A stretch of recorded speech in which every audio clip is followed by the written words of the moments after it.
Okay, so we'll get started here. This is lecture, it's lecture 15. Uh, and today we're going to be talking about convolutional neural networks. I added a couple slides just a few minutes ago. So if you were looking at the slides, maybe refresh. Or if you notice that there's something in the slides you're looking at that is not, or it's up here that's not on your slides, you probably need to refresh. Just a couple slides that I wanted to add about convolutions. So today we're discussing convolutional neural networks, a really important technique in deep learning. Going to give, in the discussion of CNNs, a little bit of history, somewhat, that talks about how deep learning kind of came to be the most popular paradigm in machine learning, as well as some kind of practical insights in terms of what are the types of architectures that are currently state-of-the-art in this area. All of this is going to be very relevant for Mini Project 3. And my personal recommendation is to use convolutional neural networks to try to do well on Mini Project 3. And there's also been, I think there was one question on the discussion board I just answered saying, are we really allowed to just do whatever we want in terms of how we pre-process the images and things like that for Mini Project 3? Well, yes, you're allowed to do whatever you want. Of course, if you come up with some crazy handcrafted pipeline that involves no machine learning, that might be a bit of a weird project. But if you do really well, would be interesting. But you should try to use a machine learning model. Really, you should probably almost certainly use deep learning, convolutional nets. But you can use pre-trained models. So you could start from a pre-trained model and fine-tune it. So take something people have built before and then try to adapt that for this particular task. You could try to ensemble some existing models after you've adapted them to this task. Really, you're allowed to do whatever you want, as long as you're not cheating, and as long as you explain it well and submit code that in principle could reproduce your results. Another question that I had was regarding submitting code to reproduce your results. So obviously, if you train a really big, deep neural network, you submit the code for it. It might be non-trivial to reproduce your exact numbers because they're contingent on the random seed you used, how exactly you trained it. That's okay, as long as in principle, if we reran your code, it should give us something similar to what you obtained. So you don't need to submit your entire trained model because that might be really big and overload my courses. But the important thing is just to have reproducibility. It's the same sort of reproducibility that we strive for when we're publishing papers in machine learning, is that the code associated with your work, if somebody put a little bit of effort, they should be able to reproduce the results you obtain. And I do know that when you're running these things, computational resources obviously can become a challenge. I will say that you shouldn't need to use a big, huge GPU cluster to do really well on this challenge. Certainly our TAs, when we're doing Mini Project 3, none of them use anything too crazy. We do have some GPU credits, but because there's not enough to give to the entire class, we're actually reserving those for cases where in the final project they could be really useful in helping people reproduce something. But unfortunately, even if it's the most generous thing Google would give us for a 300-person class, it ends up being not enough for you guys to be able to do anything too exciting with. So it's kind of fair ground. And I do say that, well, you're allowed to use whatever computational resources you have. If you're a master's student or even a PhD student, I would say it's frowned upon for you to use your lab's computational resources to try to compete in these Kaggle competitions. I can't stop you, but that is kind of against the spirit, and also I'm sure your advisors would not be happy with you taking resources when it's unfair and not what those resources are meant for. Okay, so that's a bit of logistics, bit of stuff from Mini Project 3. Any questions before we get started with today's lecture? Oh, yep.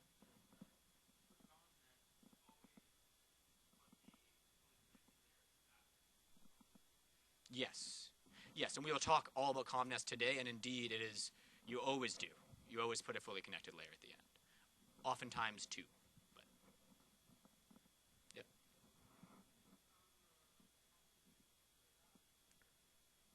I mean, we're not going to stop you. Just what I mean is that we don't want people This is not supposed to be a competition of who can wrangle access to the most compute power. It's supposed to be about building models. The data set is not that big. Like, you can train this thing on, regular computer, and generally it is discouraged for you to make use of lab resources for course projects because your professors are paying for these lab resources to do research for their lab research. And at least I know in my lab that is very much frowned upon to do that. It's very, resources for compute power is something that is limited, and these things, to power them, to maintain them, to buy them cost a lot of money, and it's supposed to be for the research, not for people's Comp 551 projects. And I just say that because it's unfortunate if, again, the team that wins just wins by, somehow through weird wrangling techniques tries a million models by getting a bunch of compute power. And you don't need to do that. And that's also, not the thing we're going to. If somebody writes a report that is, their methodology really wasn't very insightful, really just relied on them somehow getting access to a bunch of compute power, that's not going to reflect super favorably. So I just want to say that because it's and becomes something of a, people can get concerned about the fact that, there's differences, and we wish we could give everybody a GPU.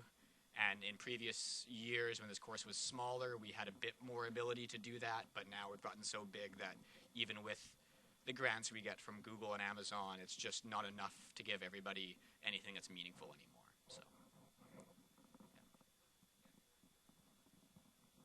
On the final project, so more information will be coming soon.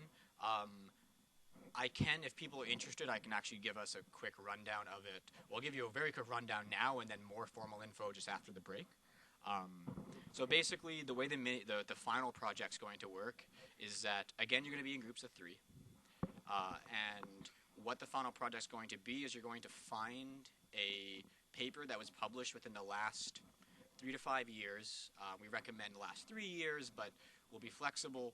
And you're going to try to reproduce what was done in that paper, but in kind of a limited way, where the 2 directions you can go is, if it's a paper where they have published code, you are to understand that code, play around with that code, reproduce their results, and do some kind of robustness studies and studies of, when I change different hyperparameters in their approach, how much does it vary, and just do some analyses on kind of how reproducible their results are. If it's a case where the paper has no code available, you're to implement a new baseline.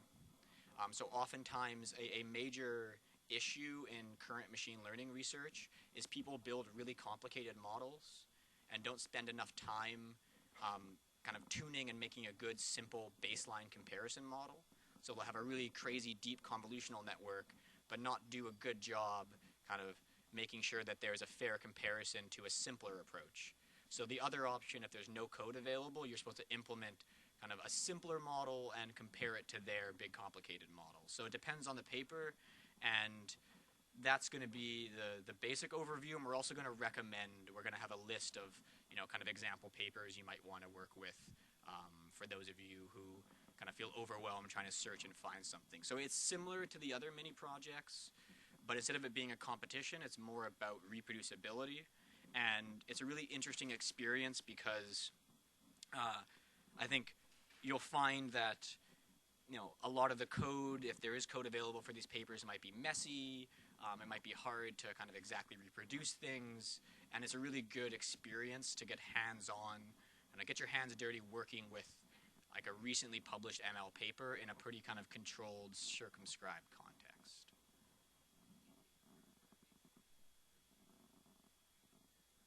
Yeah, so I mean, so if they report some baselines, you'll basically be implementing. So if you go down that route, you'll be implementing another baseline or implementing some simpler variation of their model. Because sometimes it's just not feasible for you to implement. And the other thing is, we'll get into this more as we get closer to the final project and recommendations for how to choose papers to try to reproduce.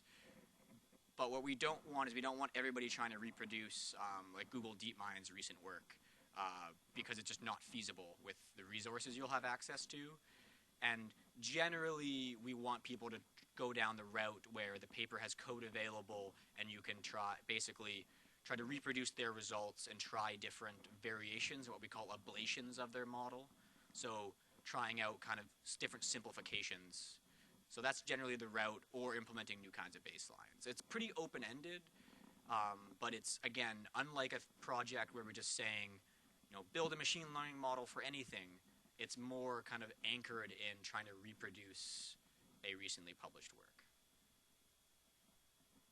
Cool. So now getting into convolutional neural networks and somewhat of another introduction to deep learning. So we learned about neural networks, we learned about backpropagation and automated differentiation, and now we're going to talk about the particular model that led to the modern success of this whole paradigm.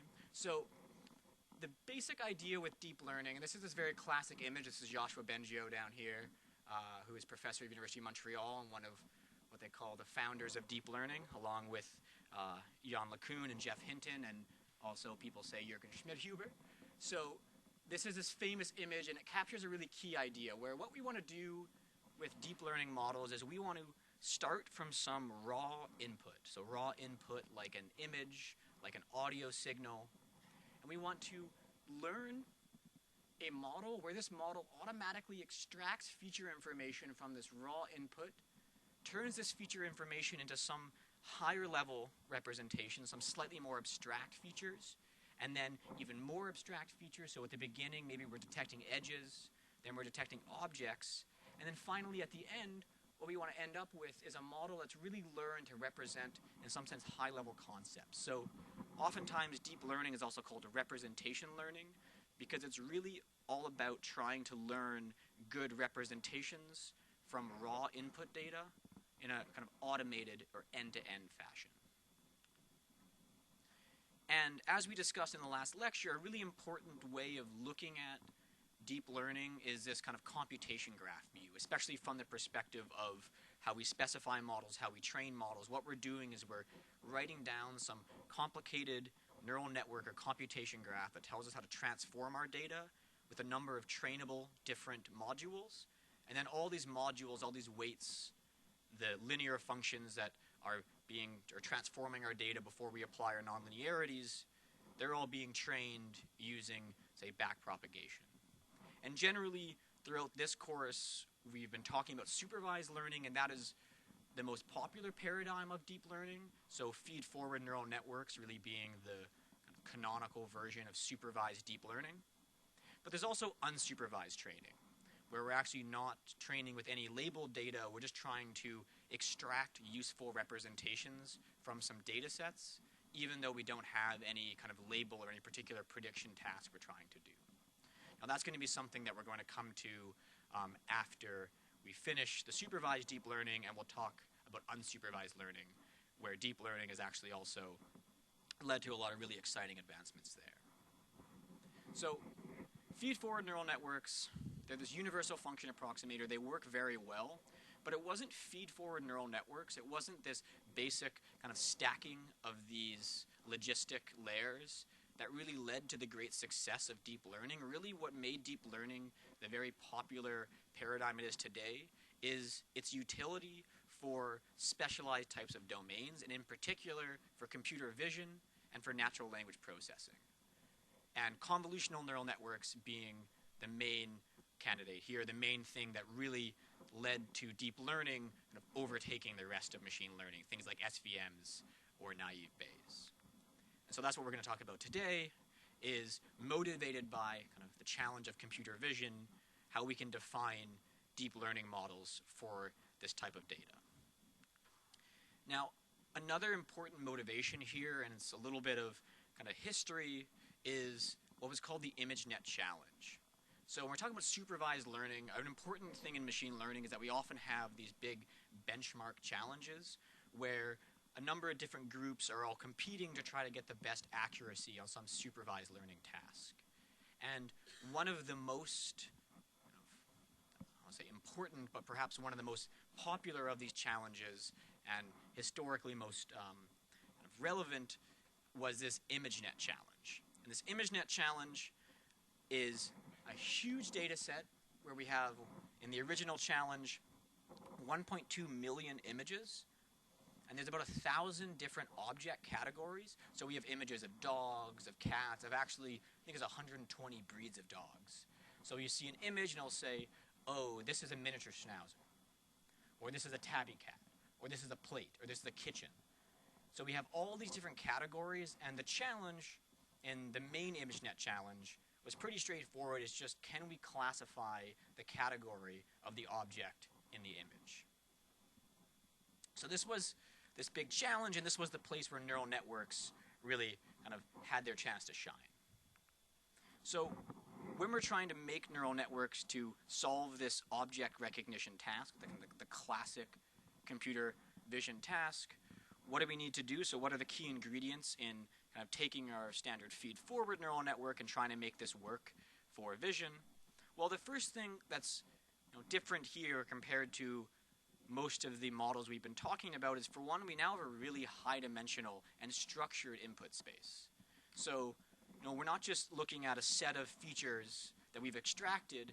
Our features here are the pixels. These pixels are in a grid. We can flatten this grid out if we want and make it into one big feature vector. But we have this really high-dimensional kind of raw input space. So we have this 2D topology. And there's also this importance that images have certain kinds of invariances and all kinds of structure built into them because they're images of the natural world. So we want to have neural networks that are able to kind of work with this particular type of raw input data. So compared to a regular feed-forward neural network,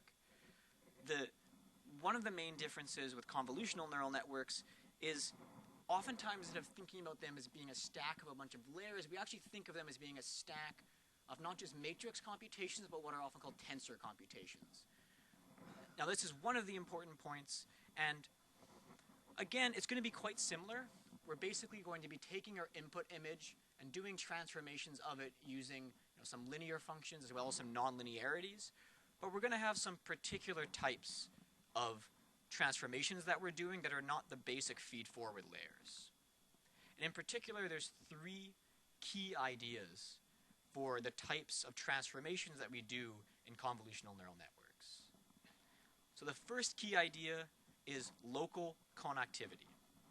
So when we were talking about feed-forward neural networks, every single layer, for the most part in the fully connected feed-forward neural networks, all of our input was always connected to all of the hidden units. And same as all the hidden units in then layer 1 were all connected to all the hidden units in layer 2. And I discussed how, okay, you could have different connectivity structures, but generally, there wasn't a good reason to do that in general. Well, when we're talking about CNNs, talking about images, there is a really important version of kind of local connectivity that's very essential. And it's this idea where instead of having all of the inputs be connected to all of the hidden units, what we have is we have that the hidden units are actually getting information from just local patches in our input. So instead of having all of the feature data be connected to the hidden unit, we have just information coming from little patches. And I'm going to go over all of this in kind of more technical detail. For now, we're just sticking at kind of high-level motivations. So the second key idea, which is related to this local connectivity, is parameter sharing. So one way to think about it is if we have this high-dimensional input, we have, say, 100 by 100 image, that's 10,000 input features, we're quickly going to end up with a ton of parameters if we just do a standard feed-forward neural network on this input data. So one thing we do is we have our hidden units kind of looking at local patches, and the other thing we're going to do is we're actually going to share parameters across our hidden units. So instead of having all of our hidden units be independent from each other, there's going to be some parameter sharing. This parameter sharing is important, one, to make sure our models don't get too big, because if our model gets too big, they're going to be hard to train, they're going to overfit, etc. But the other thing is that this parameter sharing is actually going to also encode some notions of invariance. And what I mean by invariance is that if there's a red ball in the image, it doesn't really matter in some sense if this red ball is over here or over here. It's a red ball no matter where it occurs. So we want our model, if we have a red ball detector in our model, it should be invariant to, say, translations of where that red ball occurs. And it should also be invariant to maybe even rotations, right? It doesn't really matter if this red ball is rotated, even a red square, if it's rotated, it's a diamond, but it's still the same shape, right? So we want to encode these kinds of invariances, and this parameter sharing is going to help us with that. The other key idea, key motivation in convolutional neural networks is this idea of what's called pooling or subsampling. So with feed-forward neural networks, we talked about how we have our hidden layers, and oftentimes the dimension of these hidden layers decreases over time. So in some sense, as our model gets deeper, we have smaller hidden layers that in some sense are corresponding to higher level features or abstractions.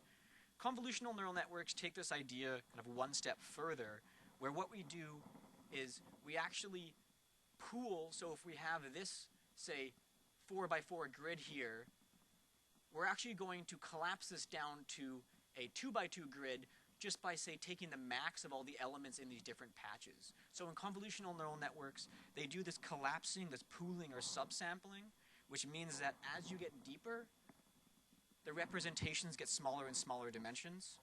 And again, this tends to lead to representations that capture higher and higher level features. Again, getting back to this,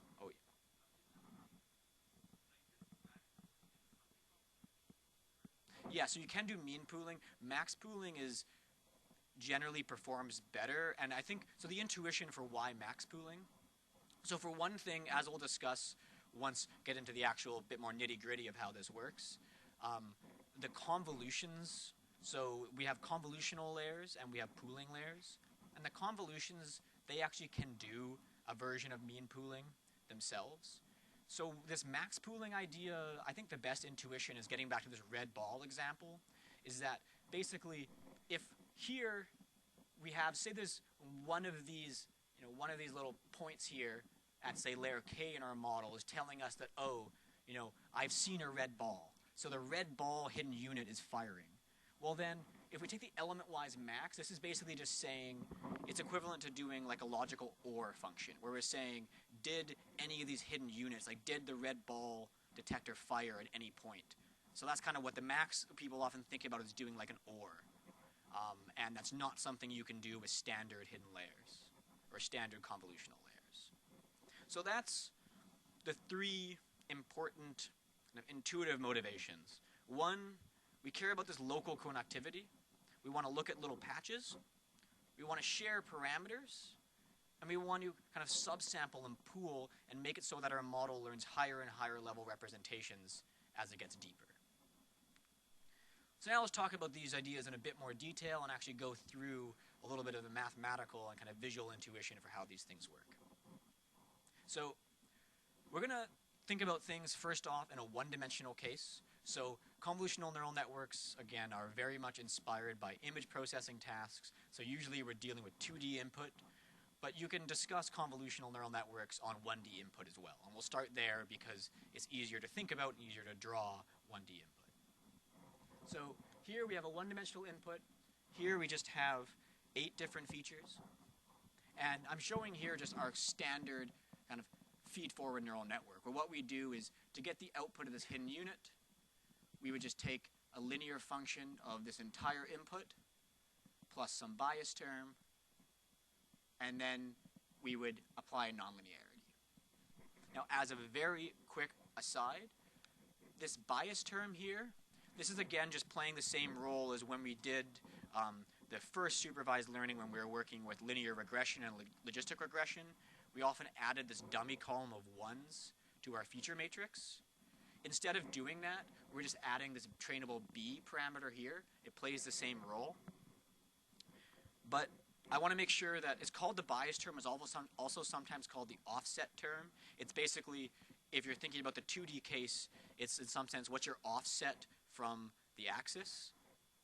But this bias or this offset is very different, not the same thing as the bias and the bias variance trade-off. I realize that I think this was a confusion point maybe, and it's just one of those cases where we happen to use the same word. So when I talk about bias terms in deep learning, I'm almost always talking about these bias that we just add within here, these trainable B parameters. It's not the same as bias and the bias variance trade-off. So I apologize on behalf of the field for us using confusing terminology. But yes, this is our standard feed-forward network, something we've talked about a lot over the last couple lectures. So what does this look like in the case of a basic convolutional layer? So what I'm showing here is what's called a kind of width 2 convolution on a one-dimensional input. And the key idea here is that instead of all of our hidden units, or all of our input units, all feeding information into our one hidden vector or one hidden unit, now we have that there's local connectivity. So x0 and x1, they're feeding information here to get h1, x1 and x2 are feeding information here to get h2, and so on and so forth. So the inputs at these hidden units, at this next layer, are only looking at the local information from just the two beneath them. And you could have 3 or 4 or so on. That's the width of the convolution is a hyperparameter. But the other important thing besides this local connectivity here, so it's shown in these equations here, where it's basically the same equation as what we had for feed-forward neural networks. The only difference is that whereas this used to be the entire input vector, now we're just looking at x1, x2, x2, x3, x3, x4, so on. So there's only the difference is that we just kind of changed how we're feeding input. There isn't really that much of a fundamental change here. Same linear layer applied with a nonlinearity, usually a rectified linear unit. But the other key thing here is that each one of these hidden units, so h1, h2, h3, so on, they're getting different inputs, but they're using the same W parameter. So this is this parameter sharing. So the local connectivity is the fact that h1 only depends on x0 and x1. And the parameter sharing is the fact that all of these little A units here, which are basically this equation, these are all using the same W and B terms. So every different one of these hidden units is taking input from two local little features, but it's applying the same transformation. So the transformation is shared between all of these. So that's both this local connectivity as well as the parameter sharing idea. This is a great question. So what if the position in the image is actually important? So there's a number of ways, indeed, this fact that we're incorporating this invariance, or this idea here of this parameter sharing, means that in some sense we're going to be losing positional information. You should say that at the next layer we're going to end up with a vector of hidden units, and these still do incorporate information about the local positions, right? Because H1's, even though we're using the same parameters, we still know that H1 was only getting information from x0 and x1. So as long as, obviously if we did these convolutions like this all the way and kept reducing the dimensionality, at the end we wouldn't know anything about positions. But generally you're going to stop at some point. And so say we just did one layer of convolutions and then had a feed-forward neural network here, this thing would still be aware of local positions within the input. So this is why you have to have this trade-off of kind of how much do you want to apply convolutions that incorporate all of this invariance that aren't really aware of positions. At some point, you might want to actually stop doing convolutions and just use, say, a feed-forward network, because it's going to know, okay, the information at this hidden unit's corresponding to this part of the input.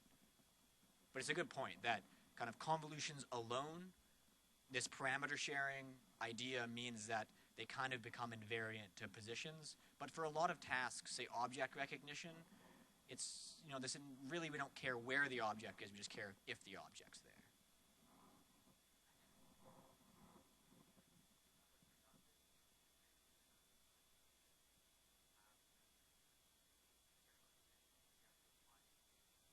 Oh, that's a good question. Yeah, so in some sense you have some redundant computation. Yeah, in some sense there is redundant computation here. But for one thing, it's really efficient to implement, because instead of doing, we don't do these all sequentially. We do these all as one big batch matrix multiplication, which is really efficient on a GPU.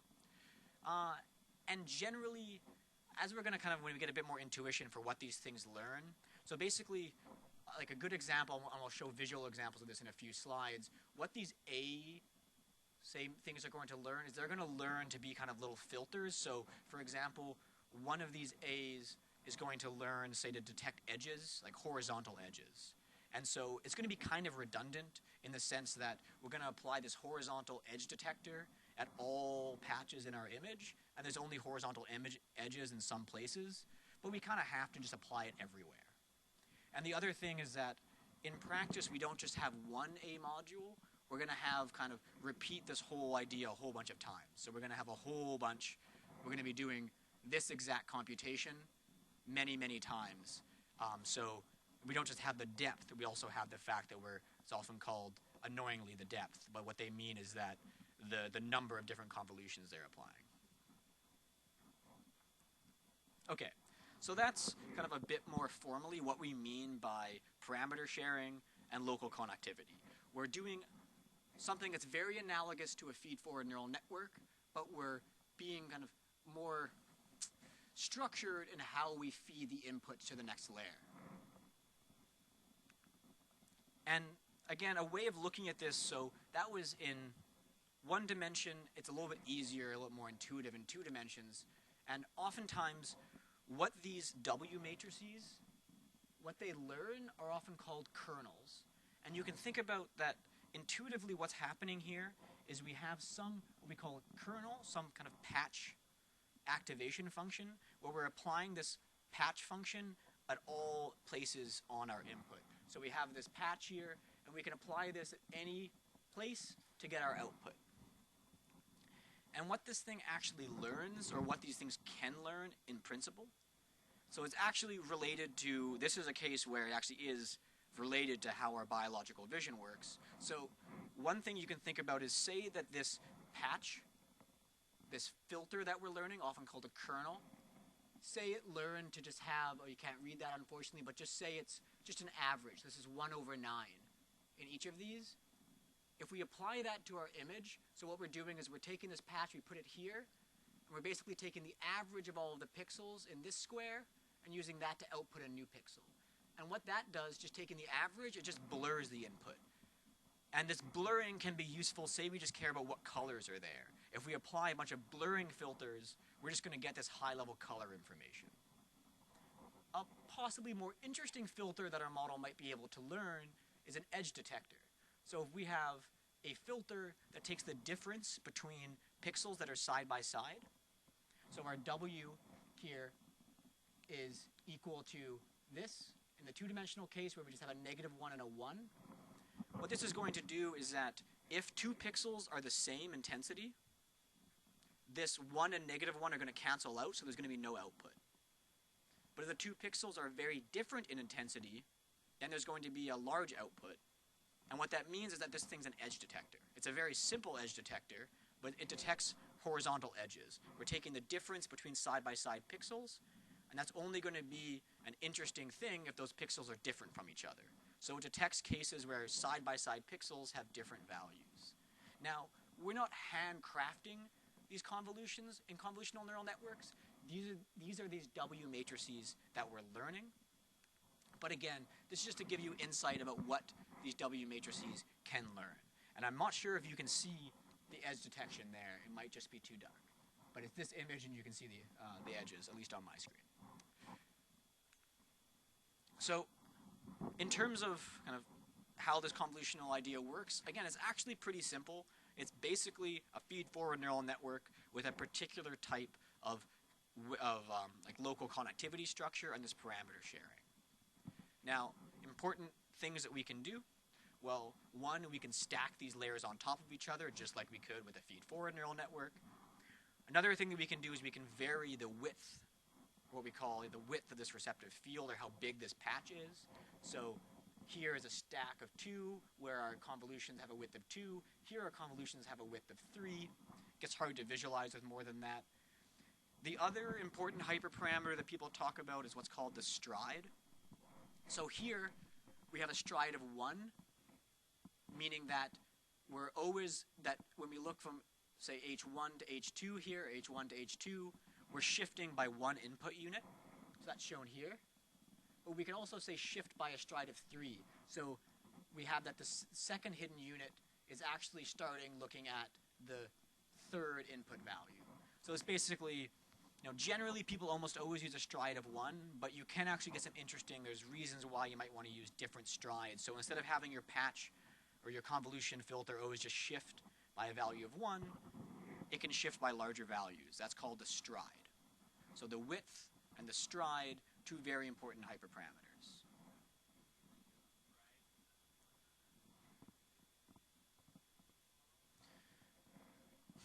Not really. I don't know what and the other thing that you should note, which I think I have a note on here, is that another thing that is a minor issue, but actually becomes a bit of an important thing, is that say you have a convolution filter where the width is 7, your stride is 3, but then your images are size 100 by 100.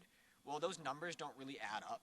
So oftentimes you have to add 0 padding to make things work out. And the other reason why it's necessary to kind of 0 pad on the edges of your input is that if we want to get information about x1, it's only ever participating in, or x0, it's only ever participating in this first filter, whereas all the other ones get to participate in 2 filters. So we often 0 pad to deal with that. Yep.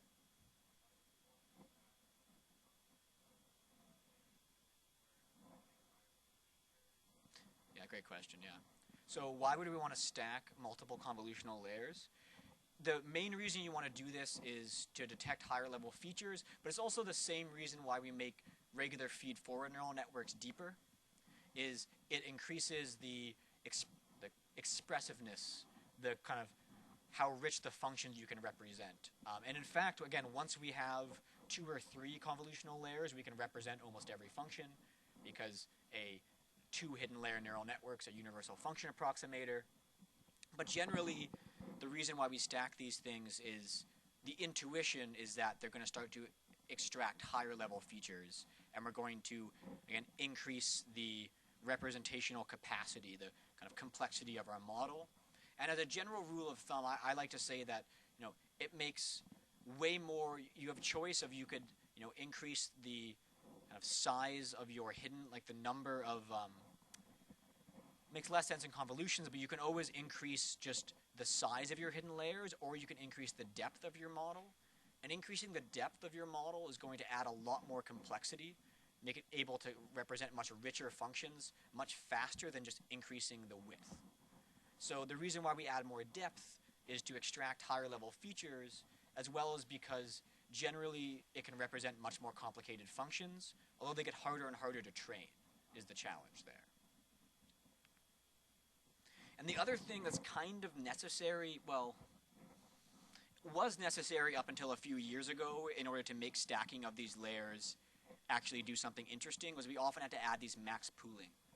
So every once in a while, we would, instead of just doing convolutions, we would just take the element-wise max of, or the max of all the entries in a particular patch. So again, this example shown here in 2D, where we go from this 4 by 4, and within each of these 2 by 2 patches, we're just taking the max. So these are called these max pooling layers. There's nothing trainable in these max pooling layers, but they're kind of like a different version of nonlinearities that were empirically found to work very well in vision.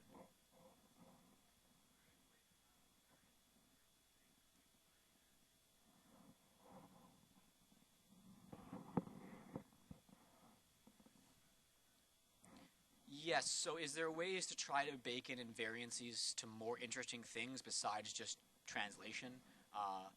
Yes, there are, although I will be totally frank with you, and I am not an expert in computer vision, and that is generally something that is actually more of a topic that's addressed by people who aren't deep learning researchers and who are more traditional computer vision researchers. So Kaleem Siddiqui is a professor here and teaches a course on computer vision. He will actually talk a lot about how to deal with those kinds of, like, how do we deal with illumination? How do we do really domain-specific things for images?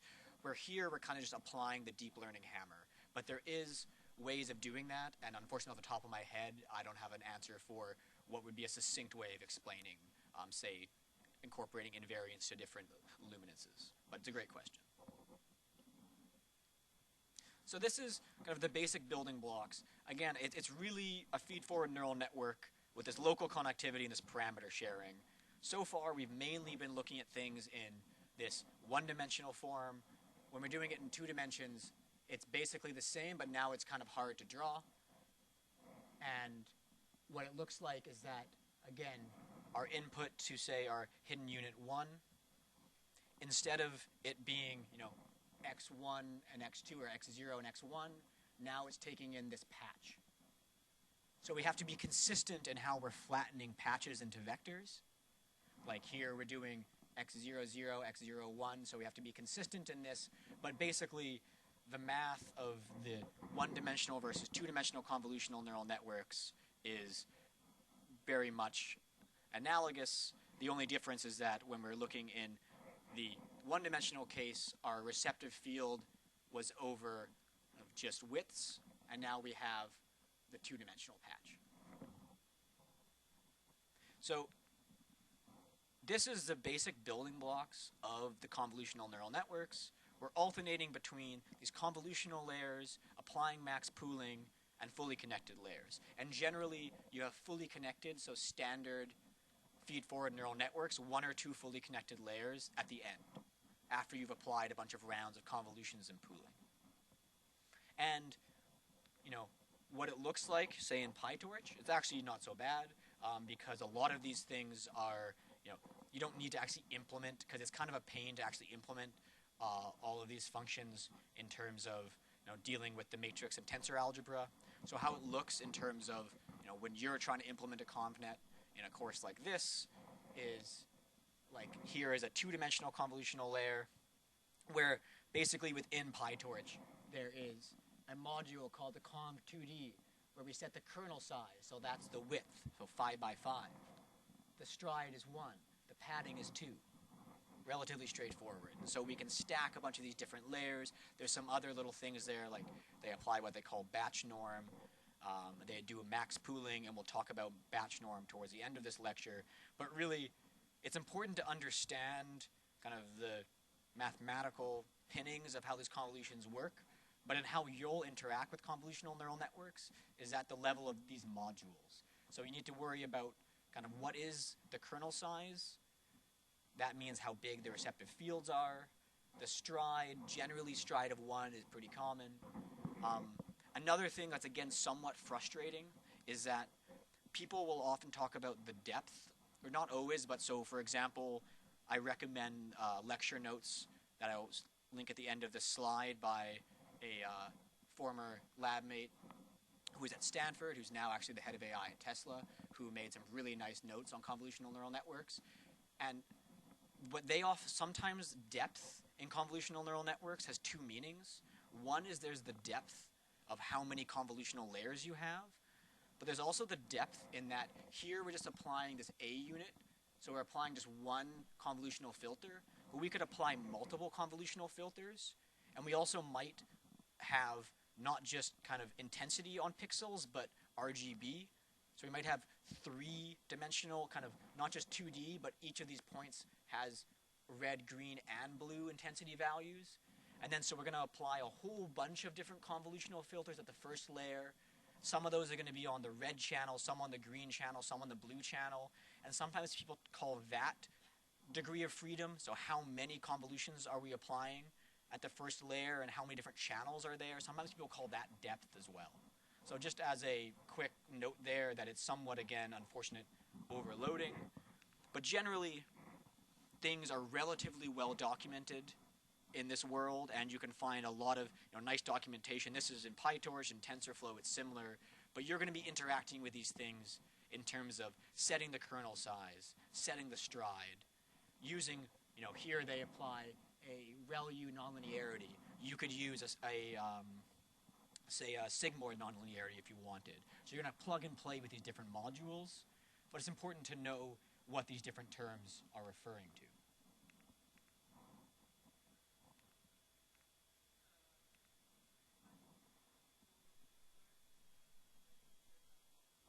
This is a great question. So what is the difference between doing pooling and doing a stride of 1? So actually, in more recent years, the thing that's been somewhat in vogue is to not do max pooling and instead to just be clever with setting your strides so it basically does the same thing as max pooling.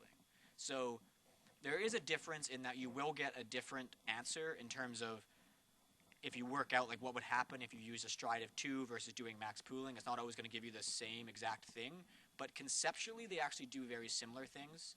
And in fact, it's become pretty popular in recent years to not use these max pooling layers as much and instead to just stack convolutions and ReLU nonlinearities and sometimes do clever things with strides so that it mimics what max pooling does.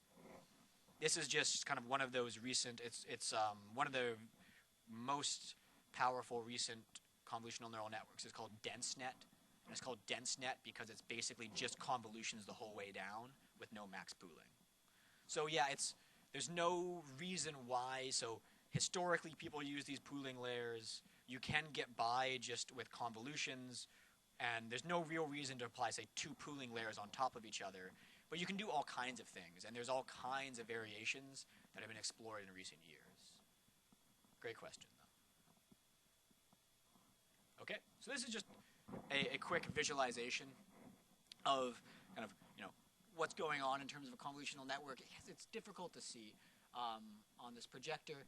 Again, we take our input, then we apply these convolutional layers, we apply our nonlinearities, convolutional layer, nonlinearity, and now a pooling layer.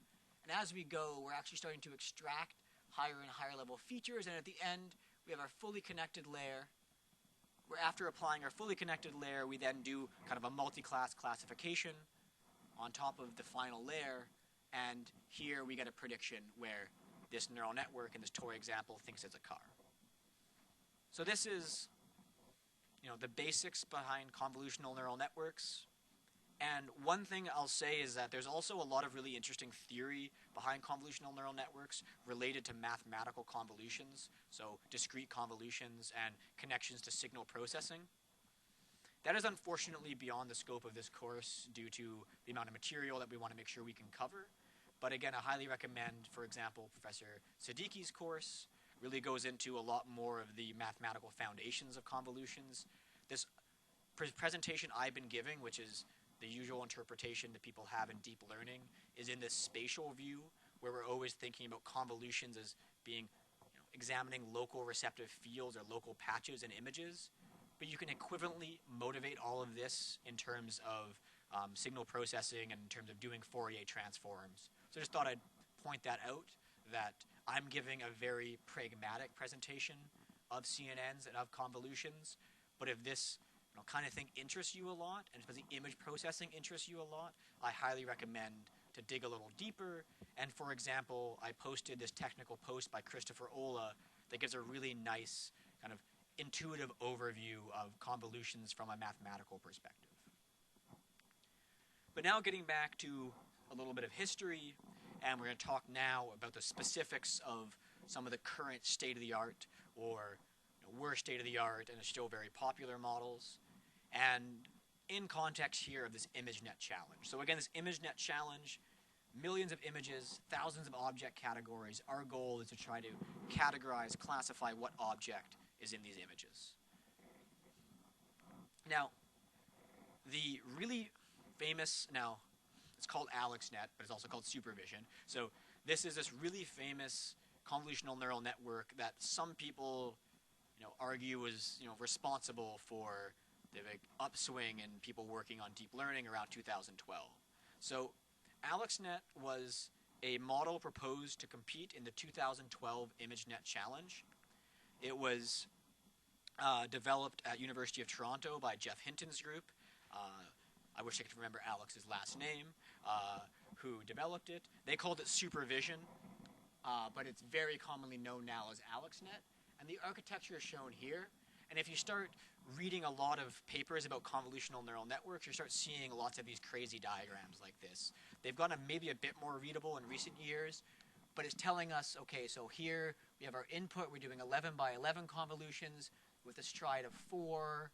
And then this is going into, we're doing 5 of these to end up with what they call a depth of 5 in this layer. So we're applying 5 11 by 11 convolutions. Now we're doing max pooling, so on and so forth. So this diagram tells you kind of the architecture of all the steps that they're doing. And you can see the number of layers here. So there's also how you count the number of layers is, some people argue that, some sense you shouldn't count the max pooling layers as layers because there's no trainable parameters, so on and so forth. But it's a pretty deep model, and at the time in 2012, it was crazy to try to train something like this. And nobody had been able to actually compete and do really well in this ImageNet challenge using deep learning. The things that were doing the best were handcrafted computer vision features combined with things like SVMs. Some people were trying to use convolutional networks, like Yann LeCun, for example, but they weren't, the state of the art. They were kind of doing slightly worse than traditional machine learning. So making this thing work in 2012 was a pretty major feat. It was trained using stochastic gradient descent before we had PyTorch and TensorFlow, so they actually computed all these gradients by hand. And took about a week of training on 2 NVIDIA GPUs. This was also really before GPUs were a standard thing in machine learning. This thing had about 60 million parameters. And the final feature layer, so the final fully connected layer, had about 4,000 dimensional inputs. And here I'm showing an example. It's kind of neat. So this is looking at what the kind of features that were learned in the first convolutional layer. So you can visualize kind of what sorts of patches make this particular hidden unit fire or not fire. And what it learns are these things that kind of look like, you can see that they're basically edge detectors. So you can see this is white and then dark and then white. So that's detecting an image or an edge that's slightly off vertical. And in fact, these sorts of filters are exactly the kinds of filters that you have in your V1 visual systems. On the early part of your visual system, they're often called Gabor filters. So really interesting, this model was learning to do these kind of basic kinds of convolutions that are actually pretty analogous to the early stages of our visual processing.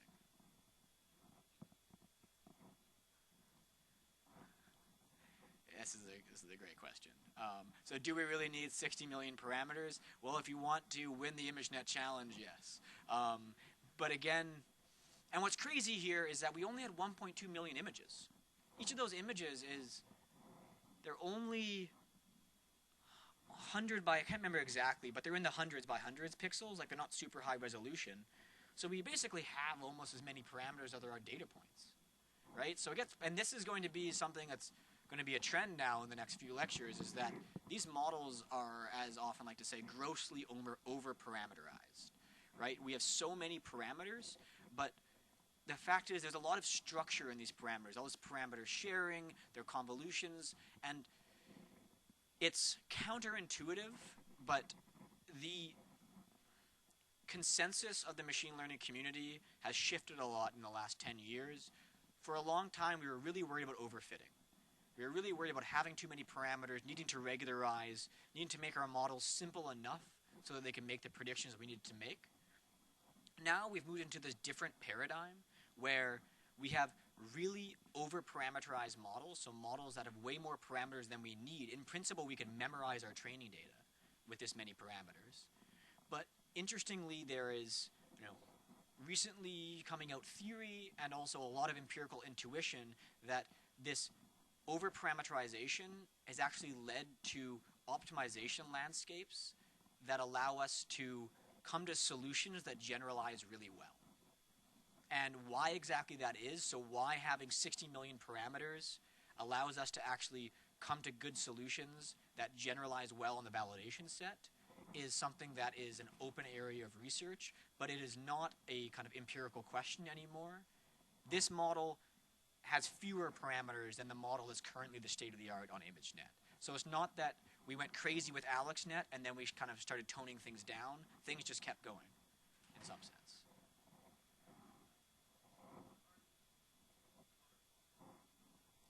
The color blocks down there, so this is actually kind of an interesting thing. So this is actually taken, I should have cited their paper. This is actually taken directly from their paper. And in fact, what this has to do with, they had two different training channels going on 2 different GPUs. And the top 3 are from the first GPU and the bottom one's from another GPU. And it's from a slightly different filter. So this is from, basically, these were filters that these were learning edge detectors up here, and down here they're learning. So this is actually like an edge detector, but it's with these colors, and then these are textures. These are detecting different textures, but I don't have a good answer for why only these ones are done with color map and the other ones are done with grayscale. It wasn't fully explained in their caption, so it's a good question though.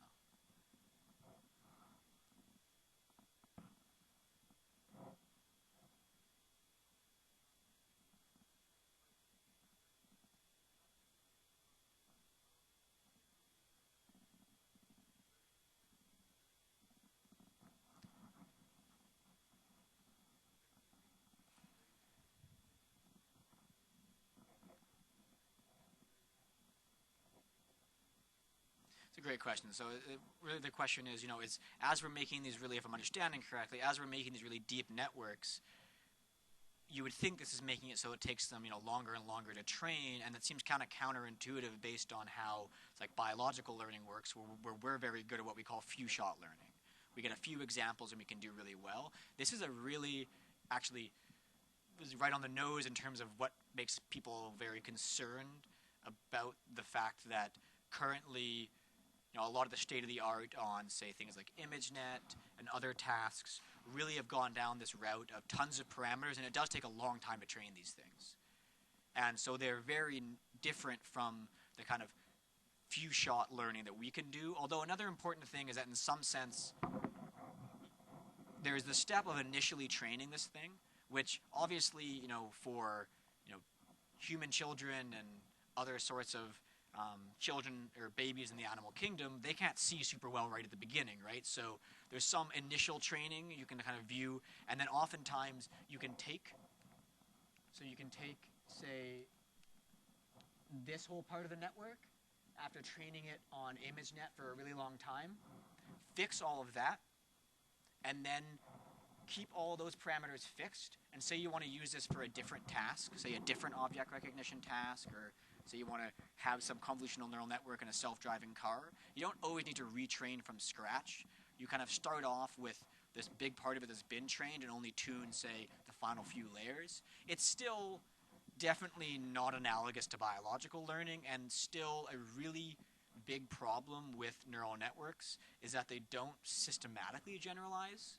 So, in some sense, this thing has been trained to detect 1,000 different object categories, but it's still really difficult to make this thing recognize new object categories with few examples. And these things really need to see a lot of examples in order to generalize, and they can't generalize. Like, for example, if I see, I've seen lots of examples of, say, white swans and maybe a couple black swans, and if somebody says, look, there's a yellow swan over there, I'm like, okay, I can recognize what that is. But having a neural network do that kind of thing is really difficult. They can't do this kind of systematic, kind of conceptual generalization. All they can do is purely kind of statistical generalization. This is, again, an active open research area, and actually a research focus of my lab, is how we can combine deep learning with other types of AI, more symbolic reasoning, to try to actually generalize faster in that way. So this is showing the competition results from 2012, getting back to a bit of history, in terms of the AlexNet. So they called it SuperVision in the paper. Now we always call it AlexNet for some reason. And this is the error on top 5 predictions. So this is, the model makes its top 5 predictions for what it thinks is in that image. And we say it gets correct if one of those 5 predictions is the correct category. So it's pretty tough. There's 1,000 categories. So a random chance here would be very low. And the important thing is that in the, for 2010, 2011, basically everybody in this ImageNet challenge was stuck right around here, so just around 0.16 error rate. And then all of a sudden, AlexNet came in here and it really just completely blew the competition out of the water. And people had tried convolutional networks, so I believe this was a convolutional neural network from Oxford. But AlexNet was actually able to not just train a convolutional neural network, but completely change the state of the art in terms of what was possible. So this was 2012. Now where are we in 2016? Now in 2016, so this is kind of the 2011 baseline that AlexNet was comparing against and blew out of the water. Here we have AlexNet, and then got even better, 2013, 2014, called the VGGNet, a very, very popular model. And then 2014 from Google, and then here we have human performance. And then here in 2015, we have what are called ResNets. They're beating human performance. And then down here, we're at Google LeanNet, another version of it, which is down to 3%. And basically, this is like we've hit, there's not really any reason to go beyond this, and I'll get to that in a second, yeah? So the main novelty in AlexNet actually was the depth. Was that previously, so for a long time, people didn't think it was possible to train networks with more than a few layers. And people had come up with all kinds of schemes where they tried to do what was called layer-wise unsupervised pre-training to try to make these things work. And they did all of these different tricks, which actually used to be a part of this course, but nobody uses this anymore, so I decided to take it out. And basically, the main thing with AlexNet, one of them was actually rectified linear units. Worked really well and helped a lot in being able to train this deep thing. But a lot of it was just, frankly, engineering elbow grease from Geoff Hinton's group. It was just kind of a lot of insights, a lot of kind of knowledge about what it took to make this training of deep neural networks work, to try to be really efficient in how they were computing these gradients and doing all of this, and persistence. It's kind of an interesting story where it's not like there was some one singular insight. A lot of it was just grit. And in a time when in 2012 people thought that a lot of the work being done by Yoshua Bengio, Geoff Hinton, Jan LeCun, who are now kind of the biggest names in the field, a lot of people thought it was like crazy and these things were never going to work. And they kind of stuck with it, and eventually with some really also the students who worked on AlexNet, extremely talented researchers who went on to run labs in prestigious universities and companies afterwards. So what are some of these models? Really quickly. So VGGNet, I'll mention this one because it is an extremely popular model because there's VGGNet kind of pre-trained that you can download, and people use it all the time as a starting point or as a kind of model to build on top of. Instead of training your whole network yourself, your whole CNN yourself, you just download VGGNet and start from there. And you can start from there and use that as initialization and train the whole thing. Just train the last few layers on whatever task you're doing. It's a very popular model. Uses 16 layers, not including pooling. It uses 3x3 convolutions only, so it's another reason why people like it is it has this homogeneity. Like there isn't this crazy, we use this convolutions and this stride and then this, just 3x3 convolutions, stride of 1, max pooling. The architecture is shown at the bottom here. It has 138 million parameters, so it's pretty big. But VGGNet is probably the most popular model where whenever people in my lab's not a vision lab, whenever they have to, transform some images to do some machine learning task, VGGNet is like the de facto choice that people use. Yeah. Yeah.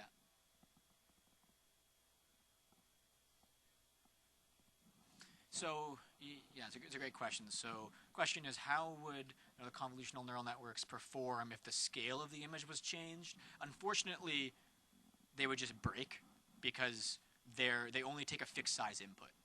So, if you have an image of a different size, you have to downsample or upsample it to be the size that the image takes, which is another challenge that VGGNet, this famous pre-trained one, you do have to play tricks like this. You often have to downsample your images to be the right size for VGGNet. So the other model that I'll quickly mention is what are called ResNets. This is the model that is beating humans on ImageNet and is also a very important model because it's quite popular, the kind of idea behind ResNet. So ResNets really came from this idea of how can we have even deeper models? And the problem with VGGNet had 16 layers. It's pretty deep, but people wanted to start, going even crazier because they thought, well, depth must be a good thing. And in some sense it is. It allows them to learn higher level features, but people could never get really deep models to train with, say, more than 20 layers. So what ResNets did, or residual networks, was a really simple and elegant idea, whereas that instead of having just your kind of standard feed-forward or convolutional layer where we take our input x and we get some function of this f, so this convolution or some linear function plus a nonlinearity, what we do is we just add back in the input. So we just take our feed-forward layer or convolutional layer, and instead of just taking the output of that, we take the output of the layer plus the original input. So they call this adding what they call a skip connection. So we have our usual neural network, but also we have a direct connection from the input to the next layer, and we just add it. It seems like a really simple and weird idea, like why are we just re-adding back the input at the output after we've done the transformation? But it was really, really useful in making the gradient flow really well when these things were training, and empirically led to really, really strong performance. So this is VGGNet. You can barely even see this. These models get so big now. This is a 34-layer neural network that's impossible to train in the middle. And then this is a 34-layer ResNet, where these little arrows on the side are skip connections. So this is basically, what we're doing is that instead of just having kind of the data being the computation graph transforming the data and transforming the data, we're transforming the data and also sending the data up to the next layers, the raw data. And we're doing this over and over again. More recently, there's more extension of this called highway networks and all kinds of fun things. And this approach works really well, and I would say that things like ResNet are pretty much the current state of the art. There's been other recent advancements. And one final note I'll make here is, well, what do we mean by human performance? So we said that ResNet's outperforming humans.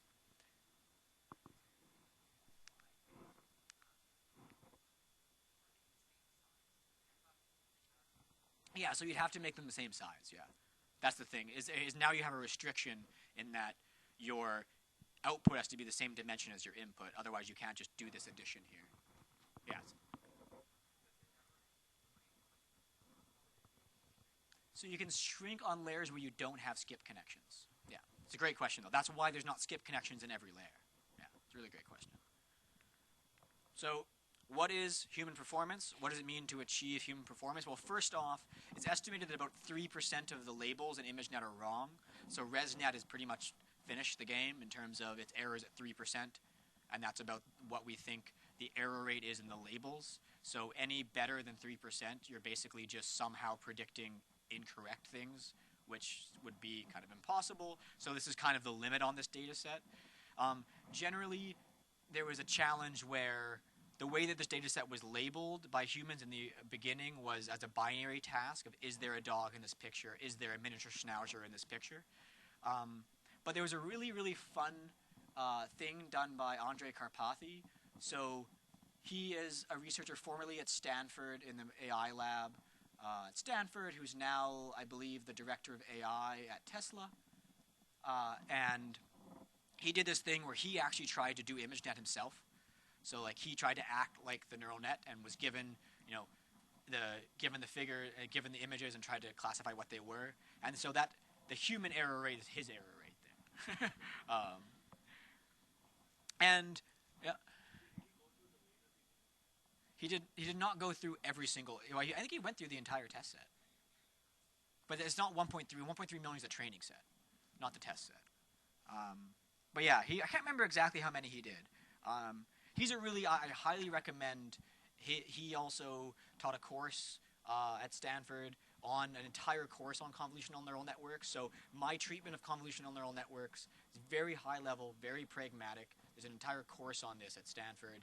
I link his notes at the end of these slides. Highly recommend. Also highly recommend his blog. He's a very intelligent, very entertaining individual.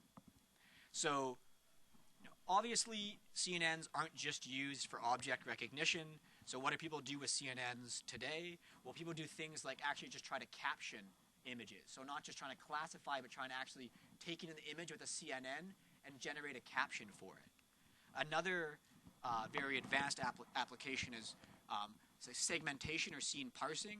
So this is really impressive. This is work from just this year. I should add the citation and I'll update the slides, called Mask RCNN, where it's actually able to not just detect the objects, but get the exact boundaries of where the different people are. So it's not just bounding boxes, it's actually figuring out exactly where all the different people in these images are.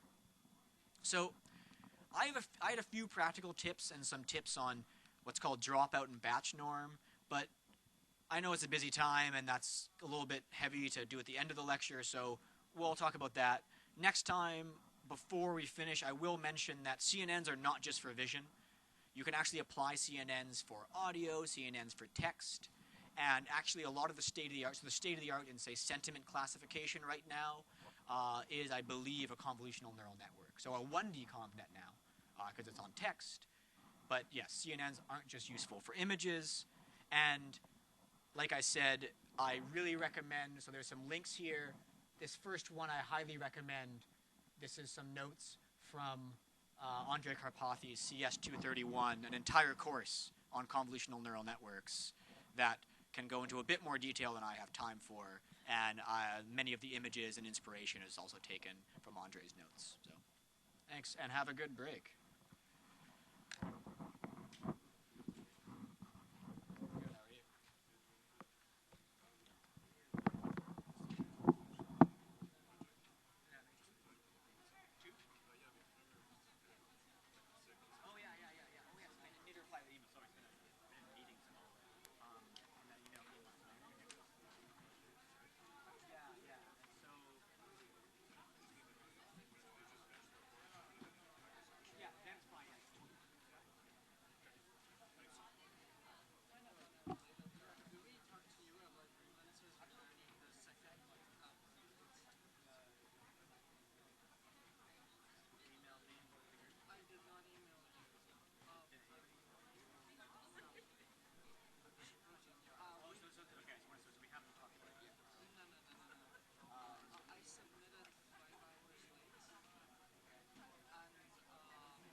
Submitted the write-up late, or the entire thing? The entire thing, yeah, we submitted.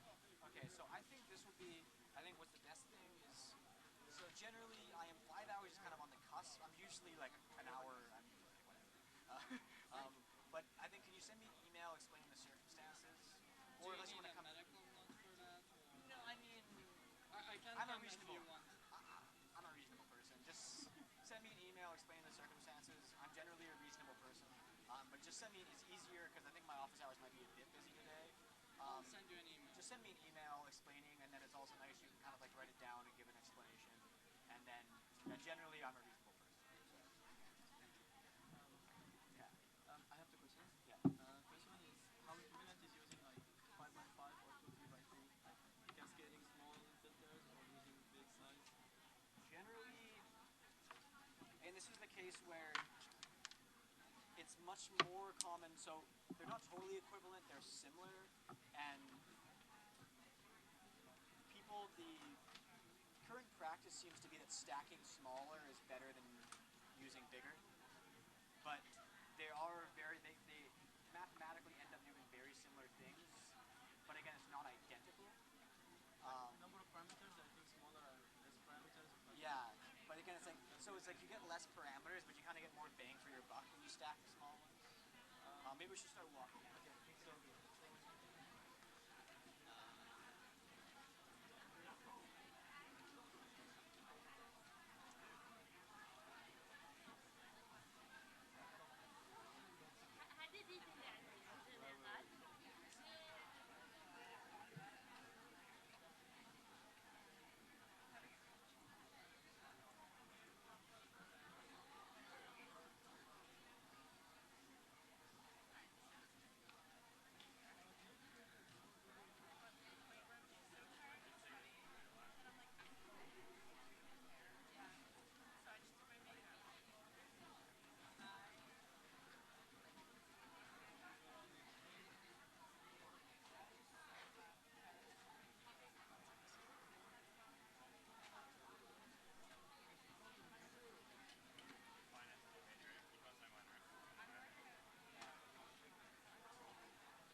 Hi guys. Please, as soon as you're in, remove everything from your desks, put your bags on the floor, keep just your pens and calculators, okay?